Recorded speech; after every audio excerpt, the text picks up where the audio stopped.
დღეს ჩვენ მიმართავთ საქართველოს პროკურატურას და საქართველოს იუსტიციის სამინისტროს, რომ საქართველოს კონსტიტუციის ძირეული მუხლების დარღვევის საფუძველზე სისხლის სამართლებრივი დევნა დაიწყოს ყოფილი საქართველოს პრეზიდენტის მოქალაქე მიხეილ სააკაშვილის მიმართ.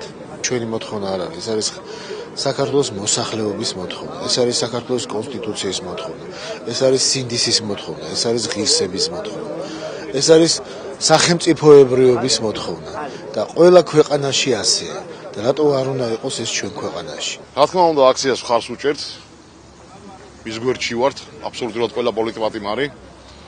მოთხოვნები ასეთია, რომ ეს ეგრეთ წოდებული პრეზიდენტი თავისი ნებით უნდა გამობრძანდნენ, მანამ გამოვიტან ჩვენ იქიდან მაგას. მე პირდაპირ ვეუბნები ახლა ამ ბაჟბატონს. შენ ახლა ქართველთა მოძღულე კაცი და საკუთარი ერის გამყიდველი ხარ.